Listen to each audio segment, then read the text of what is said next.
Ele está falando assim: os fósseis são os restos, impressões ou vestígios deixados por seres vivos que ficaram preservados em rocha por milhões de anos.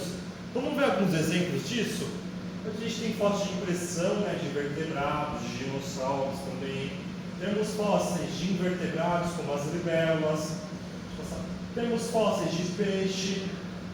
Temos fósseis de âmbar. Âmbar é uma resina de uma árvore que consegue fossilizar até tecido de pequenos insetos e animais também.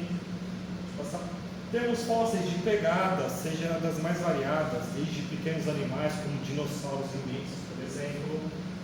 E por último, a gente tem fósseis de plantas, né, de vegetais. Então aqui é o tronco fossilizado e ali é o fóssil de uma folha. Vamos ver mais o que os dinossauros têm a falar para a gente? Então eles podem ter diversos tamanhos, formas, desde pequenos insetos até enormes ossos de dinossauro. Vamos conhecer? Agora, os dinossauros, a gente vai conhecer o processo de fossilização. Como é que eles acontecem na natureza. Por exemplo, o dinossauro está falando para a gente que é um processo muito lento e raro.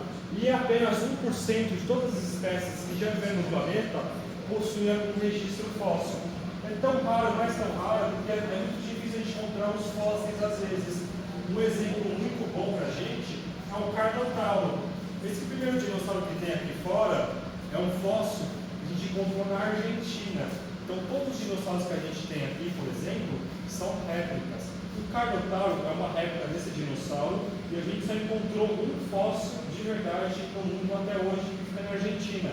Então a gente só sabe que existiu essa espécie porque a gente encontrou esse fóssil, né? E se a gente não encontrasse esse fóssil, a gente também saberia que existiu? Possivelmente não, né? Então o fóssil ajuda a explicar um pouco da história dessa espécie incrível para a gente, tá bom? Vou explicar agora como acontece o processo de fossilização na natureza. Então eu peguei um exemplo do que? De um dinossauro.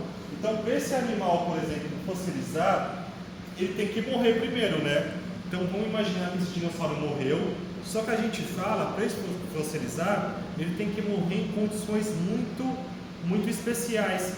Que condições são essas? Por quê?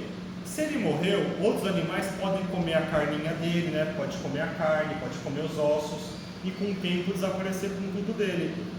Ou pode acontecer com seres decompositores, né? Como bactérias e fungos atacar ele e também com o tempo desaparecer, né? Então ele tem que morrer nessas condições muito especiais que eu vou explicar para vocês agora. Ele morreu, pode passar. Com o tempo, o corpo dele tem que ser preenchido por um tipo de sedimento, né, que é o sedimento, né, que no futuro vai criar rocha sedimentar. Então ele tem que ser recoberto rápido. Deixa eu passar. Então ele foi recoberto rápido e aqui vai gerar o quê? Uma temperatura e pressão. Então esse sedimento a gente tem que lembrar que é rocha desconsolidada, né, tipo areia, argila, que vai preencher esse animal. Pode passar? Com o tempo, esses ossos ele vai sendo substituídos pela rocha.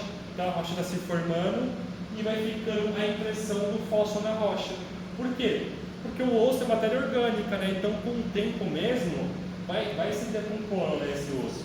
Então quando a gente observa, por exemplo, um fóssil, a gente não está vendo o esqueleto do animal, né? A gente está vendo a impressão dele na rocha, a marca que ele deixou na rocha.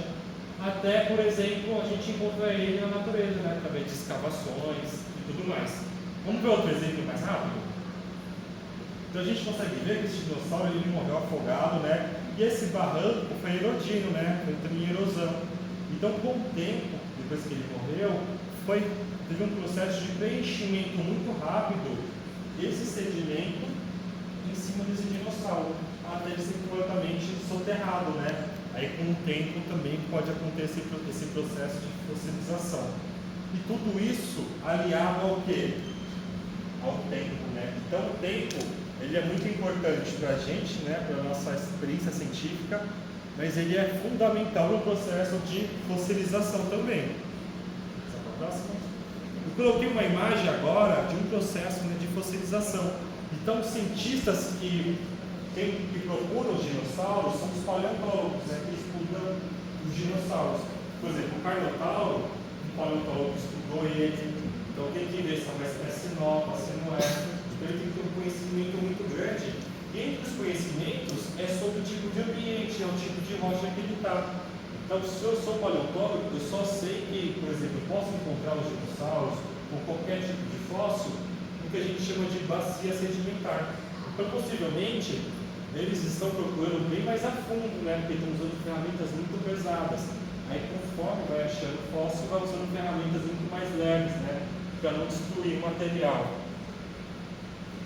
Vou passar para a próxima. Vamos ver agora o que os dinossauros vão falar para a gente, hein? O que podemos aprender com os fósseis? Vamos ver? Sobre evolução biológica. Então, se eu encontrei um fóssil, por exemplo, eu sei que ele é mais próximo de uma família ou de outra. Então, isso é tudo um quebra-cabeça, né? Os cientistas vão solucionando também por conta dessa evolução biológica. Eu posso aprender sobre o paleoambiente e o clima da época. Então, o clima que a gente tem hoje em dia, por exemplo, é o mesmo que os dinossauros? É diferente. É diferente, né? Então, tudo isso eu posso aprender com os fósseis também. Pode passar. Eu posso aprender mais sobre as extinções, né? E as mudanças climáticas. Então, aqui no museu tem um quadrinho que só explica as extinções em massa, né? As grandes extinções que existiram. Então, por exemplo, os dinossauros foi uma grande extinção, mas teve extinções que foram muito, muito mais severas, né? Sempre falando do Permiano. O Permiano é uma extinção que teve, extinguiu mais de 90